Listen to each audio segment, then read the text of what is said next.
What's up, guys? Let's do part 2 of this video, but first, title sequence. I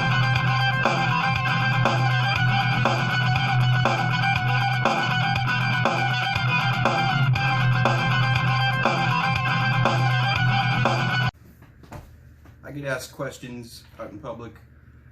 Oh, what's that thing? Where'd you get that from? How much did that cost? And it's not available in stores. This isn't necessarily a custom rig because I didn't make anything, but it's custom in that I bought all the parts and put it together. Let's talk about some stuff. Mainly some things that I missed in the last video. A lot of details. Let's start off with the wheels. HobbySoul wheels. These were $100 off of Amazon. They've got some awesome properties, but they've got some downfalls. For one, if you would like to use wheel spacers, this little mechanism right here is not compatible. If you try to put that in there and lock that down and use any tool whatsoever, there's not enough space in between this and the outside of the actual wheel itself. So with these HobbySoul wheels, if you want to use spacers, not going to work. Another thing that kind of bothers me about these tires is you do have to check them. I do know for a fact that you should never ever put Loctite on these teeny tiny little bead locks, because then you'll never get them off. But the problem with that is they always try to work their way off on their own, because this is the part of the vehicle that takes the most abuse. So you always have to check them. Not only that, you have all these bead locks, I'm not even going to count them, and then you have the really cool lug nuts. But you also have little nuts inside there. Let's move on real quick to the actual tread themselves. This isn't what came with it. I already explained that in the last video. This right here is the tread that came with it. These are phenomenal. The only thing I don't like about them is they do not work on wet rock scenarios. I went ahead and took the foams out, and that creates so much grip that you will actually snap an axle. Almost too much grip. There's such a thing as too much grip. It wears down your gears, it does all kinds of bad things. So this used to be a Gen 7, and it was an E10 at one time as well. They're both kind of interchangeable. Here's an E10 tire. I see so many people on the internet defending these tires, saying how good they are, how they're not junk. And I don't know how to not hurt people's feelings. Like they're pretty much junk. They don't have grip. They're knobby. Yeah, I'll give you that. But the rubber they're made out of is so close to plastic that it's silly. This will work great on a basher, not for a crawler. These are like monster truck tires or something. I don't know. Throw them away. These tires have so much more grip. The quality of the rubber is insane. I just wish I had these in a different style. I love the compound. Totally worth the $100 with the metal wheel and the awesome tire. But with this rig, I went with a taller tire. These came off of the Camo X4. Also, this battery tray right here came off of the Camo X4. It's very convenient with this cage situation where you really just don't have a lot of room. Let's talk about the shocks. These are QT, that is capital Q-U-E dash capital T. Like the gas station, I guess. They're internal spring shocks. They are awesome. I will say the springs they came with, not as awesome. It comes with 3 different options. You have the hardest option, which is this brass spring. brass colored. It is basically unusable. With the size of these shocks, how thin they are, I mean, by the time your rig was heavy enough to need these shocks, you would bend the shock. These are useless. Unless you're going to use them and cut them up and put them in there underneath the plunger or over the plunger, whatever you want to do. Other than that, they are useful in this, not useful in this application. The next spring it has is a silver one. This one's okay. With this spring right here on a stock Everest 10, if you install these shocks with these springs, you will eliminate torque twist, but you do sacrifice a little bit of flex. The third spring it came with, it used to be a little longer, but I cut it up. I'll explain in a second. Is these black springs. These are the softest springs. I say soft lightly. They are not actually soft. They're actually pretty hard. What I did is I just cut them in thirds so I could get this effect where I get what's called a full droop, but I still have some spring. I like them. You know what? Let's take a look inside. These shocks are particularly user-friendly. I like them a lot. They, I don't think they leak. Let's take a look inside right now. Still filled with oil. And you can see the little piece of spring in there that I cut off. Overall, these were so cheap that you can't afford not to buy these. Every day they don't break is a bonus. Let's take a look at these portal axles. These are from Extra Speed. Kind of a lame name, but so far they have held up phenomenally. The rock slider works exactly how it should. Great. What do you say we open them up and see what they look like after all that abuse? See, I told you there's bolts in there. Alright, I'm getting there. It's all wound up with pond scum, people's blonde hairs, and other disgusting things. I gotta get that off there first. Hey, check it out, a 10th scale Christmas wreath. Yes. But I have not seen what the inside of these look like since the day I got them in the mail. The suspense is killing me. What better way than to do this together?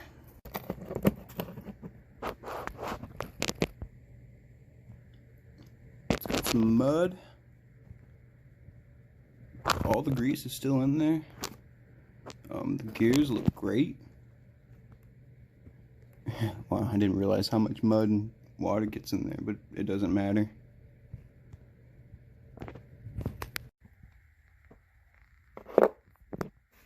I suppose if you wanted to, you could buy a set of really nice gears to put in here. So I will admit, these do have some play in them. You know, not a lot. Not enough to actually care, but if you care about play in your axles, maybe don't go with these. Let me see if I can get this whole thing out of here.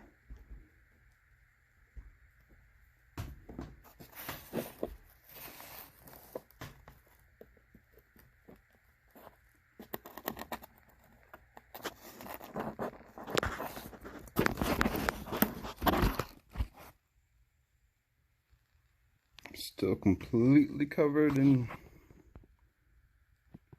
grease. Perfect shape.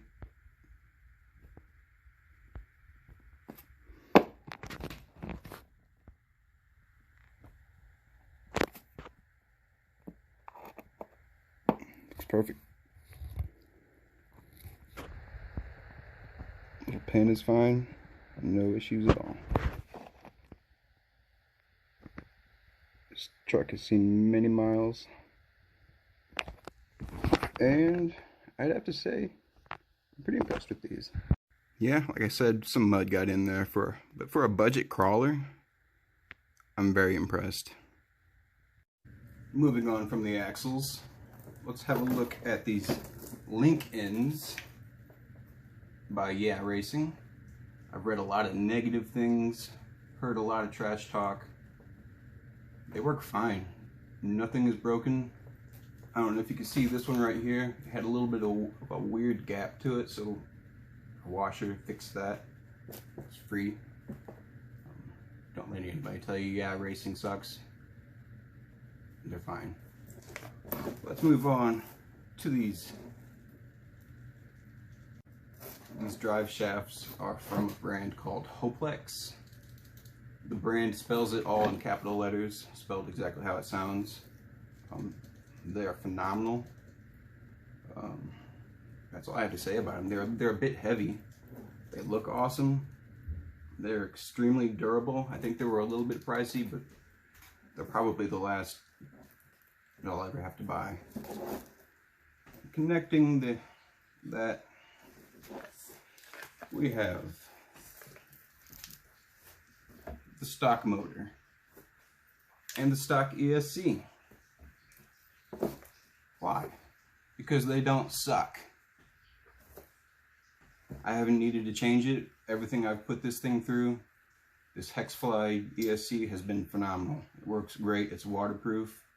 It could probably sit underwater for an hour and still work. No issues. It gets a little warm on a hot day, but you know what? I push my RC pretty hard. Speaking of underwater, I get a lot of flack for that.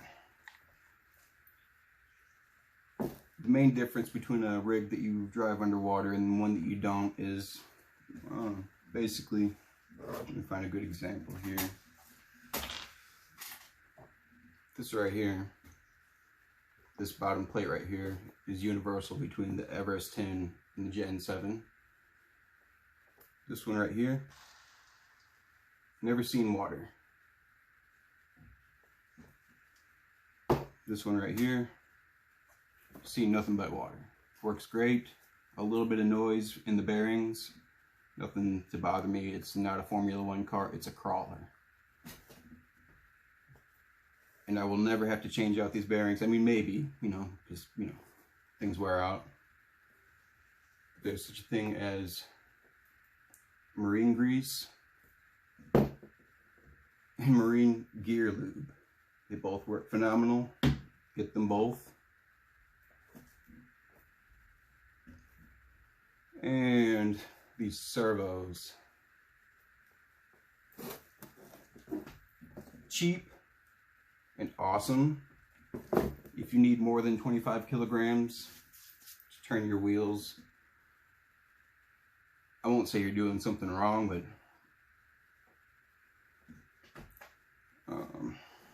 something I didn't talk about last time was the four-wheel steering setup.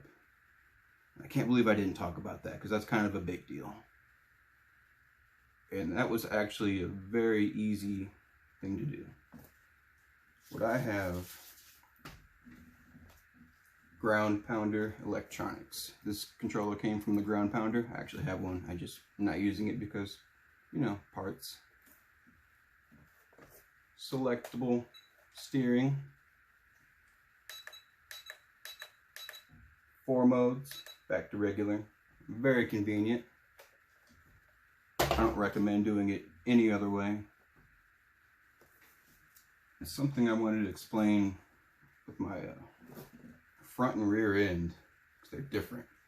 You see that servo arm there. And that one right there is a little shorter.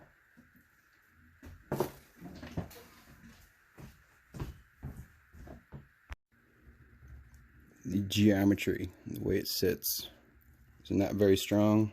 It does not survive children very well. And if you're not a careful driver, the issue with having a high steer kit like this is trying to find a way to reinforce it, trying to find a screw long enough to go through that. I actually lost my nut that was super glued on there somewhere in the woods on the trail. But yeah, if you can see, has a lot of play in it. If you're going to do this, you have to do it right, or maybe just not at all. And a little trick I do on the rear servo here, this little bolt right here is not necessary. That's just extra to bring along with me if I lose something, which I have before.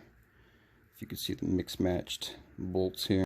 See, I got a tall one on the right and one that actually fits on the left. So I had a little issue on the trail, lost it, and that's the size of the extra one I had, so that's the one that's in there. But now I know, always keep an extra.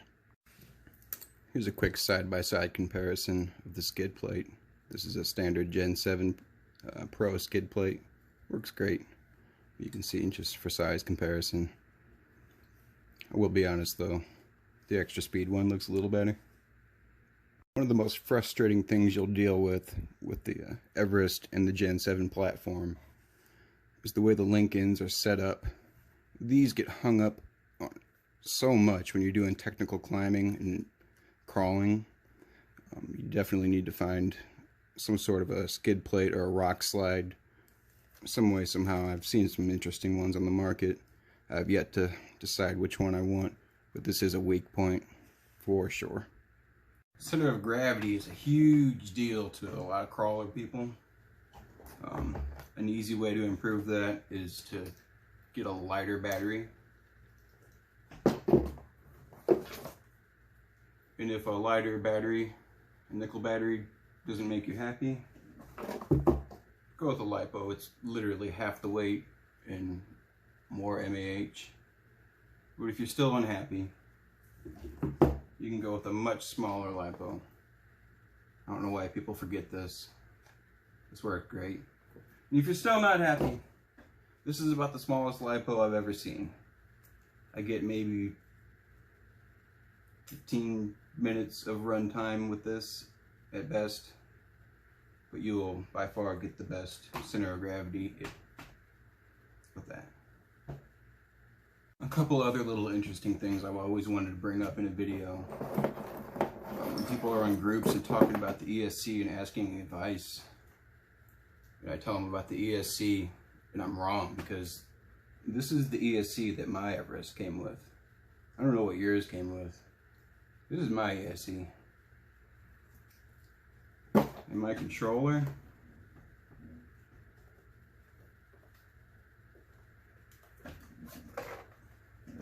it's pretty stiff. It takes 8 AA's, which is heavy, but nice because I don't have range anxiety.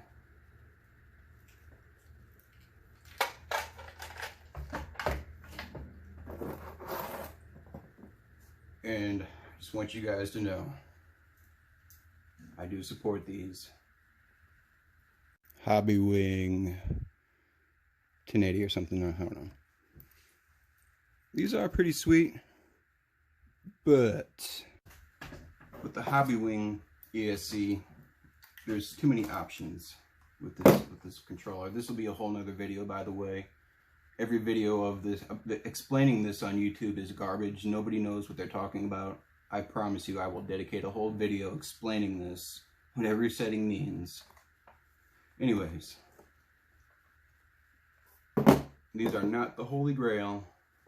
They are awesome, they are cheap, but they overheat. When you adjust the drag brake so much, it creates extra heat on the ESC itself, and you can't monitor that because you aren't physically touching your car while you're driving it, and you don't realize that it's heating up as you're drag braking, as you're driving, as you're doing everything. And that's exactly what happened to this one. I cut these little parts off to expose the wire to make sure that the wire itself wasn't messed up, make sure it wasn't anything like it just doesn't work. Got too hot. Put your electronics in a party balloon. Go to the store right now, the dollar store. Get party balloons, a whole pack of them. My electronics are in here. Buy a loaf of bread, twisty ties.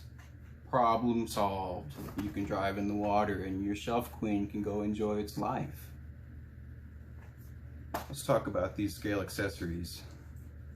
By scale accessories, I mean both of them. I have two of them. I have that and this actually does have a purpose. Let me explain. I know it's an electric car. it doesn't use gas, but I'm just pretending that it has a generator with it, or so. I don't know. I'm a man-child. I use my imagination. But this hangs here. It looks better when it's all put together, but it hangs there, and when you're watching a video, it's kind of like a level. So you can always tell if I'm actually at an angle or if it's just an illusion.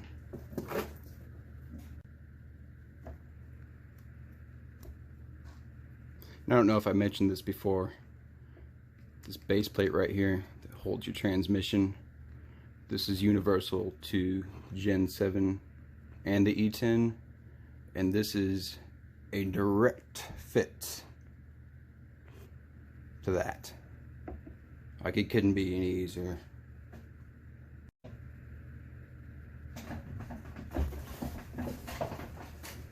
What else is there even to talk about? I love this setup. If you have the money and the time to do it, do it. This is amazing. I love this car. I think every other video I say how I'm so frustrated with how heavy this thing is. But as you can see, I haven't taken it apart yet. I actually did upgrade my motor at one point. I read a lot of reviews. I found this one. And it is as awesome as everyone says. I'm kidding, it's not. I ran 3S on it one time and sparks shot out of it. It's awesome if you want to be limited to 2S. That's about it. It's pretty weak. It's a good motor. It's got a lot of control. Good for crawling if you got a lightweight rig. I'll repeat that again. If you have a lightweight rig, it is phenomenal. Other than that, don't bother. A couple other little fun details I just wanted to point out. I've heard people say negative things about these adapters. I'm just going to be straight up with you. They don't know what they're talking about. I haven't had one single issue. That is Dean's to Banana. This is Dean's to Traxxas for the 3S applications. And on a side note, if you see any axles like this for sale, don't. Yeah, they're advertised as aluminum and they're red and chrome, but don't waste your money. These lasted maybe a month. They are complete garbage. You can see it bent very easily. This is only half of it. It's broken in half. Don't. Yeah, racing link ends.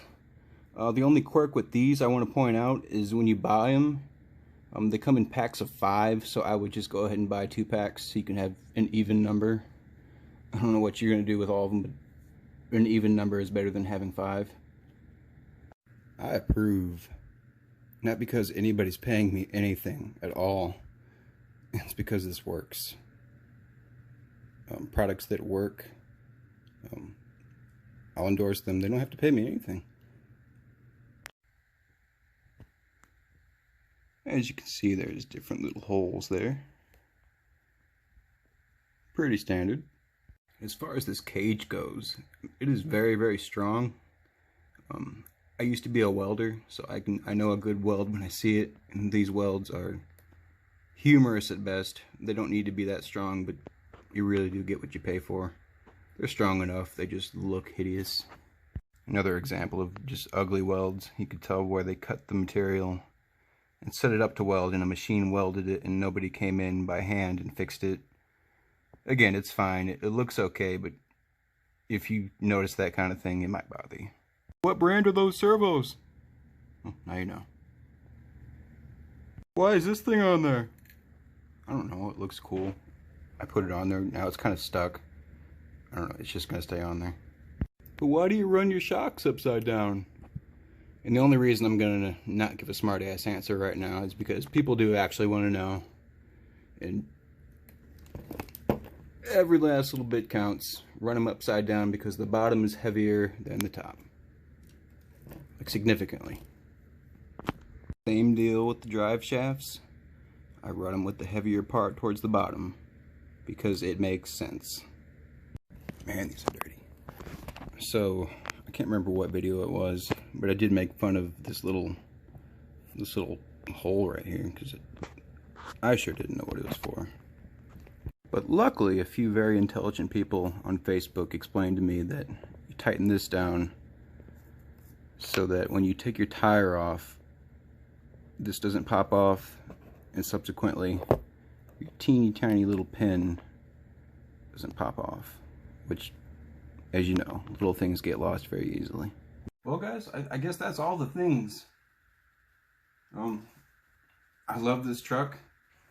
I do recommend having an all-metal rig at least once. The feel of it is so much more realistic.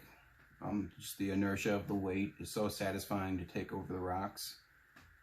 But do remember, the more weight you put on your rig, even if it's down low, you're just pulling it up a hill. God, YouTube videos are so hard. Some people have a good side and some people don't. Both of my sides aren't good. Let me try some.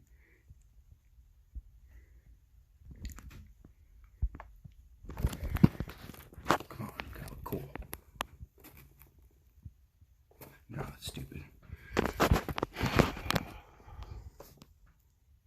It's dumb.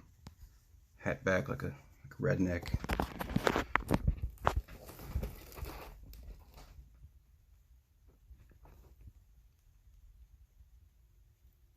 Thanks for watching.